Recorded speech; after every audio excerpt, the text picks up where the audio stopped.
Hello बच्चों, चलिए प्रश्न पढ़ते हैं। प्रश्न दिया है कि दिए गए युग्मों में कौन CO2 से समानता प्रदर्शित करते हैं। तो सबसे पहले बात करें अगर इस प्रश्न में मुख्य अवधारणा की, देखो क्या होगी।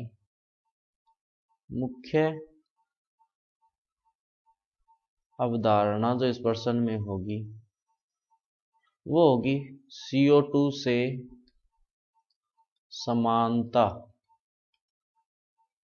प्रदर्शित करना। तो देखो CO2 जो होता है, कार्बन डाइऑक्साइड, ये इस तरह से संरचना होती है इसकी। ये संरचना क्या है? रेखीय संरचना है। संकरण जो इसमें क्या है? sp। और बंद कोण कितना होता है इसमें?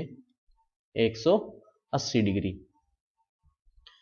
तो यहां पर अगर अपने बात करें HgCl2 की, HgCl2, तो HgCl2 जो होता है उसमें संकरण क्या होता है? sp संकरण होता है। और sp संकरण होने के कारण इसकी जो आकृति होती है वो क्या होगी? रेखीय। और बंद कोण कितना होता है? 180 डिग्री। इसी तरह C2H2 जो है, C2H2, ये क्या है? एसिटिलीन है। इसमें भी संकरण क्या होता है? sp होता है। आकृति क्या होती है? रेखीय होती है। और बंद कोण कितना होता है? 180 डिग्री। अगर अपने संरचना बनाना चाहें तो इस तरह से बना सकते हैं, Cl HgCl। और एसिटिलीन की संरचना कैसे बनेगी? देखो, CH इस तरह से। इसके अलावा बात करें जो N2O जो होता है, N2O की संरचना देखो किस तरह से होती है। N इस तरह से N2O की संरचना ये होती है।